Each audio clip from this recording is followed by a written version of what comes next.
Warm welcome किया गया। पूरी दुनिया देखकर हैरान और परेशान हो गई। ये बड़ी अफसोस की बात है कि हमारे सियासतदान को ये नौबत पे हम आ गए। सियासतदानों ने ये नौबत पे हमें लाया है। यूएई क्या मुस्लिम उम्मा नहीं है जो इंडिया में इन्वेस्टमेंट करने जा रहा है? 7वां बड़ा इन्वेस्टर है इंडिया का। ये अभी जो गुजरात समिट होने जा रहा है वाइब्रेंट गुजरात के नाम से, सूरत हाल डेफिनेटली इंतहाई पाकिस्तान फॉर सेल, ये हर पाकिस्तानी के लिए गाली की तरह है।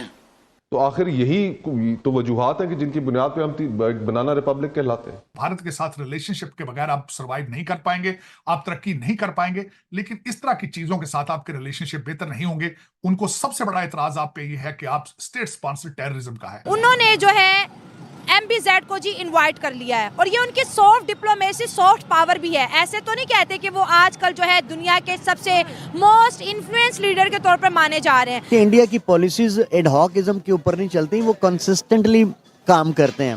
अब उनको फायदा नजर आ रहा है तो दूसरे मुल्क की जो स्टेट्स हैं वहां जाके इन्वेस्टमेंट कर रही हैं। आखिर इतना बड़ा वो पैकेज दे रहे हैं तो तब वो इन्वेस्टमेंट कर रहे हैं, क्योंकि उन्हें ये पता है, एश्योरेंस है, कंफर्मेशन है कि हमारी इन्वेस्टमेंट यहाँ डूबेगी नहीं। लेकिन अगर हम बात करें यूएई और पाकिस्तान तरफ चलते, थैंक सो मच। आज हम बात करेंगे MBZ। मोहम्मद जैद बिन अल नयान जो कि यूएई के प्रेसिडेंट हैं, उनका गुजरात में प्राइम मिनिस्टर नरेंद्र मोदी के साथ रोड शो आ रहा है 9 जनवरी को। एज अ पाकिस्तानी हमारे लिए ये बहुत बड़ी बात है कि गुजरात स्टेट के अंदर जो है एक समिट, जो कि छोटा सा समिट है, उसके लिए उन्होंने जो है MBZ को जी इनवाइट कर लिया है और ये उनकी सॉफ्ट डिप्लोमेसी, सॉफ्ट पावर भी है। ऐसे तो नहीं कहते कि वो आजकल जो है दुनिया के सबसे मोस्ट इन्फ्लुएंस लीडर के तौर पर माने जा रहे हैं। लेकिन अगर हम बात करें यूएई और पाकिस्तान के रिलेशनशिप की तो ये बहुत ज़्यादा कमज़ोर होते दिखाई दे रहे हैं। ना तो वो यहाँ पर आते हैं और ना ही पिछले 5 सालों में कोई बड़ी इन्वेस्टमेंट का पाकिस्तान के लिए ऐलान किया गया है। सबसे पहले ये जो दुनिया की जो सियासत है, ये दुनिया की जो इन्वेस्टमेंट है इंडिया की तरफ जा रही है, इसकी वजूहात क्या और हमें लोग बाइकआउट क्यों कर रहे हैं? मैं बाइकआउट इसीलिए कर रहे हैं, सबसे मेन पॉइंट जो नंबर 1 पे है वो क्यों हमने यानी कंट्रीज़ का क्या देना है, कर्जा देना है, जिसे बिल्कुल ऐसी है। हाँ। अमेरिका का देना है, दुबई का देना है, सऊदीया का देना है, जितनी भी कंट्रीज़ हैं हमने उनका क्या देना है, कर्जा देना है। आपने भी देना है, मैंने भी देना है, एवरी पर्सन ने करना है। हर पाकिस्तान ने जो छोटा सारा बच्चा पैदा भी हो रहा है, न्यू बॉर्न बेबी, उसने भी पे करना है। ठीक है, जितने भी प्रेसिडेंट हैं एवरी कंट्रीज के, वो इसलिए पाकिस्तान आने में डरते हैं। एक तो यहाँ पे क्या होते हैं, ब्लास्ट बहुत ज़्यादा, सिक्योरिटी नहीं है। हमारी जो पुलिस है, पंजाब पुलिस है, एवरीथिंग वट एवर एक्सेट्रा, कुछ भी है, वो क्या है, सिंसियर नहीं है। इसके साथ पाकिस्तान के साथ सिंसियर नहीं है।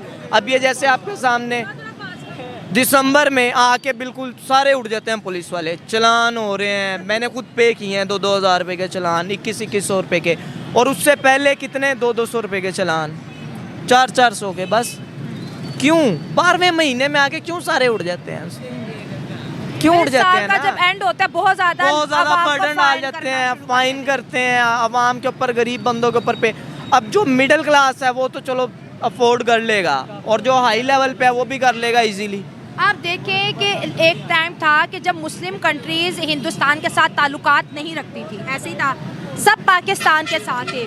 आज सारा का सारा इस्लामिक दुनिया तो इंडिया के साथ खड़ा और पाकिस्तान तो अकेला है। हम इन चीज़ों को अपनी मीडिया पे क्यों डिस्कस नहीं करें कि आखिर हम क्यों इस दौड़ में पीछे रह रहे हैं? कोई ना हमें मिला रहा है अपने साथ, ना कोई पैसा हमारे मुल्क में ला रहा है और ना ही कोई बाहर का जहाज़ हमारे मुल्क आ रहा है। क्यों? क्योंकि पहला ही हमारा उनके साथ जो पहले कॉन्ट्रैक्ट हुए हैं वो ही उन्हें हमें पे ही नहीं किए। वो देन कैसे ट्रस्ट करें आपके ऊपर, कैसे पाकिस्तान के ऊपर ट्रस्ट करें? इसलिए पाकिस्तान अकेला हो गया, इसलिए पाकिस्तान से दुबई भी पीछे हट रहा है, सऊदीया भी पीछे हट रहा है, अमेरिका तो बहुत ही पीछे है ना, लास्ट पे है। और अब हर बंदा पाकिस्तान में क्या कर रहा है जी, डॉलर अर्न करूँ, फ्रीलांसिंग करूँ, मोबिलिटी करूँ, कैंपेन्स करूँ, व्हाटएवर। यार अंग्रेज़ों को तुम पागल बना रहे हो। अगर उन्हें पता लग जाए ये पाकिस्तानी है, वो स्कैम करके, आर यू स्कैमर, स्कैमर का मीनिंग क्या है आप मुझे बताएं? मतलब अगर कोई लीगल तरीके से भी काम कर रहा है उसको भी दुनिया ट्रस्ट नहीं कर रही ट्रस्ट। फोर्सेज है, ठीक है, उसके बाद अमेज़ॉन है, ठीक है, इतनी ज़्यादा ऐप्स हैं, कोई ट्रस्ट नहीं करता। गुजरात समिट होने जा रहा है गुजरात में, जिसका 10वां एडिशन है, और उसमें यूएई के प्रेसिडेंट, चेक रिपब्लिक के प्रेसिडेंट और भी बहुत कंट्रीज से वहां पे लोग जा रहे हैं। बिजनेस के हवाले से डील होने जा रही है। आज हमारे साथ मौजूद हैं एडवोकेट हाशिम नियाजी साहब। बहुत ही रैशनल बात करते हैं, सीधी सीधी आज टॉपिक पे बात करेंगे। क्या वजह है मुस्लिम उम्मा पाकिस्तान को चुम्मा क्यों नहीं दे रही? मतलब हमारे यहाँ पे इन्वेस्टमेंट क्यों नहीं आ रही, हमारे यहाँ पे रिलेशन क्यों नहीं बेहतर किए जा रहे, इंडिया के साथ रिलेशन बेहतर किए जा रहे हैं, और भी बहुत सी ऐसी चीजें हैं जो डिस्कस करेंगे। अस्सलाम वालेकुम सर। वालेकुम अस्सलाम। कैसे हैं? Fine well. सर सबसे पहले तो ये बताना चाहूंगा कि आपकी जो पहले हमने रिकॉर्डिंग एक वीडियो टॉपिक किया था वो बहुत पसंद किया गया, हिस्ट्री के हवाले से खास तौर पे जो आपने बातें की। शुक्रिया, बहुत शुक्रिया आपने। आज मैं ये चाहूंगा कि डायरेक्टली कुछ ऐसी चीजें हैं जिनके ऊपर डिस्कस किया जाए कि हमें ये बताया जाता है जी पूरी दुनिया के मुसलमान एक हैं, मुस्लिम उम्मा, और ये सारा कंसेप्ट हमें बताया जाता है। यूएई क्या मुस्लिम उम्मा नहीं है जो इंडिया में इन्वेस्टमेंट करने जा रहा है? 7वां बड़ा इन्वेस्टर है इंडिया का। ये अभी जो गुजरात समिट होने जा रहा है वाइब्रेंट गुजरात के नाम से, क्या कहना चाहेंगे? हमारे यहाँ पे ऐसे समिट क्यों नहीं होते? कि इंडिया की पॉलिसीज एडहॉकिज्म के ऊपर नहीं चलती, वो कंसिस्टेंटली काम करते हैं। अब उनको फायदा नजर आ रहा है तो दूसरे मुल्क की जो स्टेट्स हैं वहां जाके इन्वेस्टमेंट कर रही हैं। आखिर इतना बड़ा वो पैकेज दे रहे हैं तो तब वो इन्वेस्टमेंट कर रही हैं, क्योंकि उन्हें ये पता है, एश्योरेंस है, कंफर्मेशन है कि हमारी इन्वेस्टमेंट यहाँ डूबेगी नहीं। और गुज़िश्ता कई सालों का अगर इंडिया का आप ट्रैक रिकॉर्ड निकाल के देखें तो वहाँ दुनिया जहान की मल्टीपल कंपनीज काम कर रही हैं। कभी आया है आपके सामने कि उनका ये फड्डा पड़ गया, उनका ये फड्डा पड़ गया, या वो ये क्लेम कर रही हो कि इंडिया के जो फाइनेंसर हैं या इंडिया के जो बिजनेसमैन हैं उन्होंने हमारे साथ चीट कर दिया है, फ्रॉड कर दिया, धोखा कर दिया? इस तरह की कोई स्टेटमेंट होना तो ये चाहिए था कि पाकिस्तान अगर एटम बम रखता है या एटॉमिक पावर है तो यहाँ तो ज़्यादा खुशहाली होनी चाहिए। अगले इन्वेस्टर को तो यहाँ ज़्यादा एश्योरेंस होनी चाहिए कि यार एटम बम वाला मुल्क है, ये टूटेगा नहीं, इसके अंदर किसी किस्म की कोई ऐसी पॉलिसीज नहीं आएंगी